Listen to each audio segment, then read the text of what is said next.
Hey everybody, welcome back. My name is Abby with Fitness is Medicine. Today we're going to do another great workout you can do in your home with minimal equipment. We're going to start with a bench and one little bit heavier weight. If you don't have a bench, you can use it at your side of your bed or a coffee table or a couple chairs, something like that. And then the other tools we're going to need for the day is one a little bit less heavy dumbbell and a fit ball.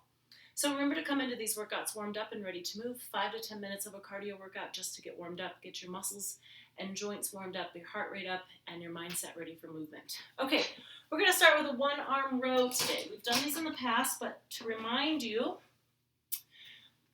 same side knee and arm on the bench, flat back, so no rounding. We also don't want to sway back. Nice flat back, head in line with the rest of your spine.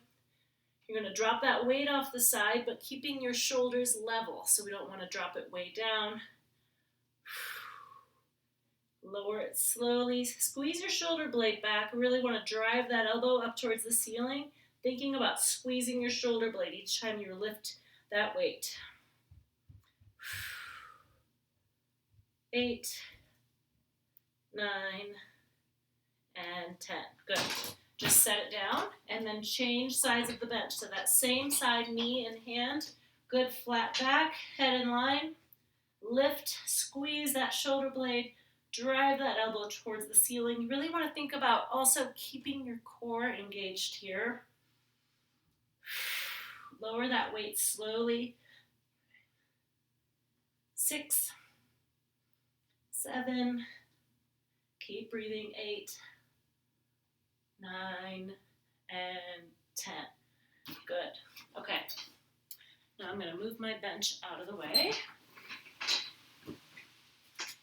It's all about finagling the space when you have a home workout. Okay. Next we're going to do a reverse lunge, holding a weight in one hand. If you are not sure about your lunges, maybe don't hold a weight.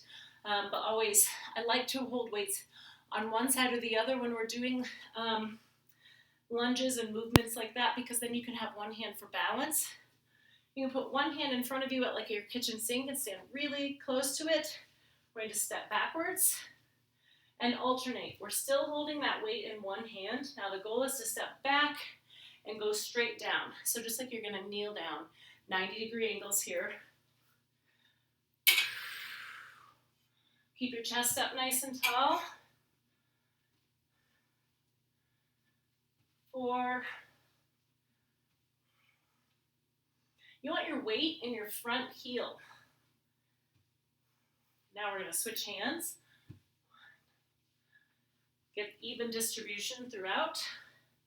Really going back, sitting straight down. 3. You can always do a smaller range of motion here too. So just step back, do a small squeeze. Thinking about squeezing your glutes right here as you stand up. Okay, good. I'm going to set that weight down. And I'm going to grab my other heavy weight that I used for my first exercise. We're going to do a shoulder press. So pick it up with good form. I'm going to sit on my fit ball for this one. You can stand, but if you do have back pain, I want you to sit either on a chair or on a fit ball. I don't have back pain, but it's easier to demonstrate here. So elbows in. We're going to press that one weight overhead. 1. Now, you don't have to press it up quite so far. You can press it up to here. 5, 6, pressing that weight overhead. Keep your tummy nice and tall, back straight, shoulders down. And 10. Good. Okay, now I'm going to get that weight down out of my way. I'm going to have you roll forward on the ball. And we're going to do a hip extension. So your hands are supporting you, but there's not a lot of weight on them. You're going to lift your feet. Keep your feet together. You're going to lift your legs straight, hold them out straight, and lower down. Holding these for 3 to 5 seconds with your legs straight. Really important to control your breath here, even though your tummy is on the ball. Keep those legs straight, really squeezing with those glutes. Again, too, shoulders down away from your ears. Your upper body should be relaxed. Breathing. Try to keep those feet together. And just a straight line, so you don't have to lift them super far. One more after this, and 10. Okay, good.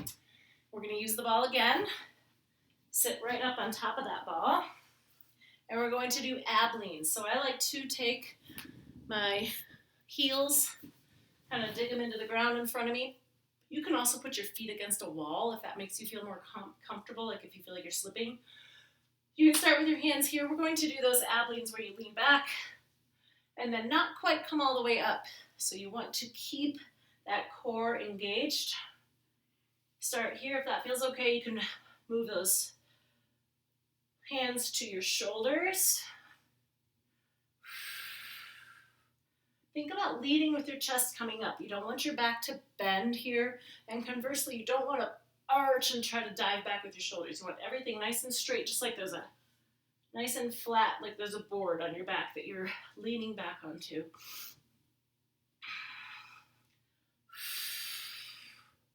8. 2 more. And 10. Good. Now, you can always do more. You can always go slower. Do a little bit further back and then keep that angle as you come up. Don't come all the way up. You want to keep that core engaged throughout. Okay, now we're going to stand up and do one more thing. We're going to do a balance challenge. I like to tell people to do these at their kitchen counter or something, somewhere where you've got something sturdy right in front of you or at least right near you. We're going to do a starfish hold. So I want you to put your arms out to the side. Good posture, your shoulders are back. We're tipping over to one side. We're going to work on this for 30 seconds. So I'm going to have you tilt over, come back, but try not to put that foot down. Now your body is staying in line with this foot that is going out to the side. So it's not a leg lift and it's not here. Everything should stay in a good line from the top of your head through the bottom of your foot there. Woo. And you can go small, if you're just here and that's enough. Obviously, if you need to, put your foot down in between, but your goal is to try to not put your foot down in between. By the end, you're really going to be feeling it in that stabilizing hip as well. All right, let's switch sides.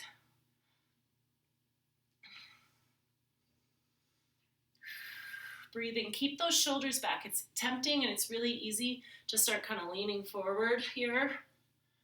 You want to stay in a nice flat line like you've got the wall behind you that you're keeping up against.